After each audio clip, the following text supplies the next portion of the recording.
UFOs, unidentified flying objects, are real. What I'm telling you is real. The question is, what is it? What are its intentions? What are its capabilities?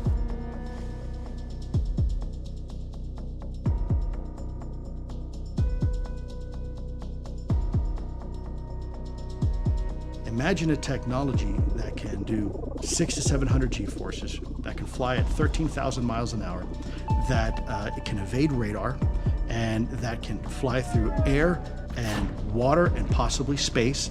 And oh, by the way, has no obvious signs of propulsion, no wings, no control surfaces, and yet still can defy the natural effects of Earth's gravity. That's precisely what we're seeing.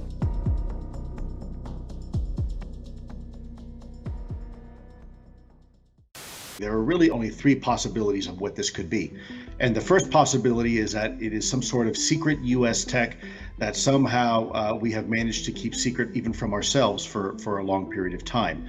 The second option is that it's some sort of foreign adversarial technology that has somehow managed to technologically leapfrog ahead of our country, despite having a fairly robust and comprehensive intelligence apparatus. And of course, the third option is something quite entirely different. It's a different paradigm. That it's not our technology. And that's hugely important. And I think we're now beginning to learn, as we've heard from the Director of National Intelligence, and I can certainly tell you from my experience, that we're pretty confident that it's not Russian or Chinese technology. Furthermore, if you had this type of technology, you probably wouldn't need to invest so much in military, because you had this, if you will, checkmate type technology or capability where everything else now becomes obsolete. Do I feel or do I believe this is, quote, extraterrestrial? Let me be very careful before I answer that by saying, at the end of the day, it doesn't matter what I think or what I believe. What matters is what the data and the facts tell us. And from that perspective, it's very important that I had a very simple job, and that is to collect the truth and speak the truth.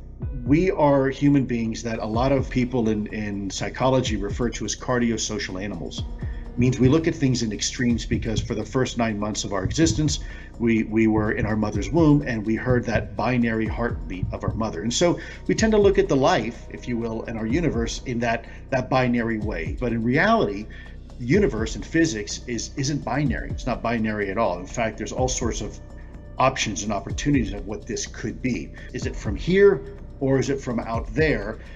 We don't really know. In fact, there's lots of other options on the table. It could be from, as I've said before, it can be from outer space, inner space, or the space in between. As we begin to learn what quantum physics is, and we begin to understand our place here on this little planet, we begin to realize that there's a lot of other options. We judge the universe in 5 fundamental senses, the ways that we perceive the universe. And if you can't use those senses to look at something or measure it, then we really can't interact with it. And yet we know the majority of the universe around us, 99% of it, in fact, is not perceivable. There are right now Wi-Fi signals coursing through your body. There's cosmic radiation coming in from the cosmos. There's neutrinos coming in from the sun. There's radar hitting you from the local airport. And yet these are all realities, and you can't interact with it because we just don't have the tools to do so. Take a beautiful night sky, look at the stars, and you might say, wow, that's really a pretty sky. But if you now take a radio telescope and look at that same spot in the sky, all of a sudden you begin to see things that you couldn't see before. You see in the ultraviolet, you see in the infrared spectrum, you see nebula. So I guess my long-winded point to all this is that we must keep all options open. If we already know that 99% of the universe we cannot perceive or interact with, then there may be other options here. This may not necessarily be something from outer space. In fact, this could be something as natural to our very own planet as us. We're just now at a point where we're beginning to technologically be able to interact and collect data. This could be something from under the oceans. This could be something from outer space.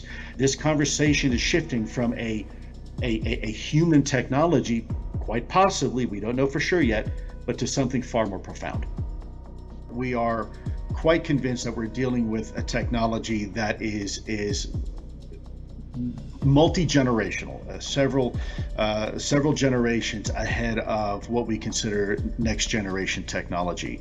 So what we would consider beyond next generation technology, something that could be anywhere between 50 to 1,000 years ahead of us. And these things have a tendency to be seen in and around water, which kind of leads to one of the observables that we've had. There's 5 distinct observables that set this technology, as I mentioned earlier, aside from everything we have in our inventory.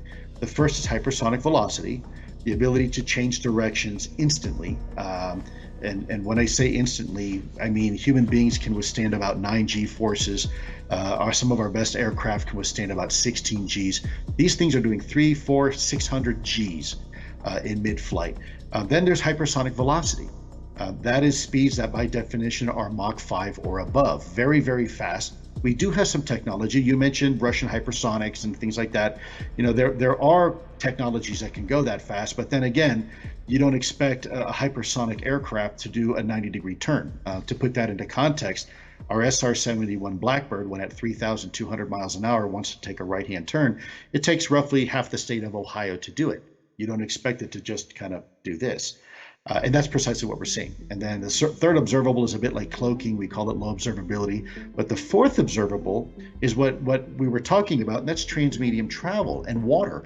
The ability for an object to fly not only in our atmosphere, low and high altitudes, but also potentially in a vacuum environment like space and even underwater. Now, we do have vehicles that can do that. We have, for example, a seaplane. A seaplane is a plane that can fly and it can float on the water. But when you look at it, it's neither really a very good aircraft or a boat because it's a design compromise. And yet what we are seeing are objects that can operate in all these domains or all these environments, seemingly without any type of performance compromise. And so why are we seeing these things around in and around water is something that we're really kind of scratching our heads with, because we've seen these things. They've been recorded not only in our atmosphere, but there is data to suggest that they have also been tracked by some of our capabilities underwater as well, and being able to perform in ways that frankly exceed anything that we know on the planet right now.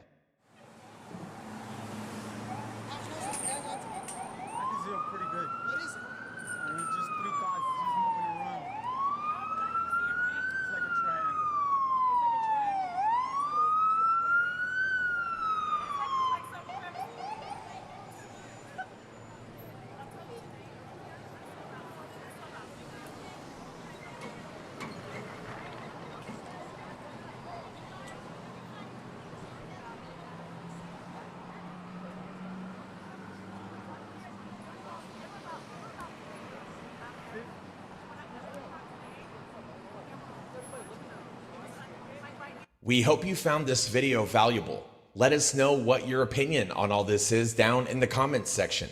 And don't forget to like it, share it with your friends, and subscribe to our channel for more content just like this.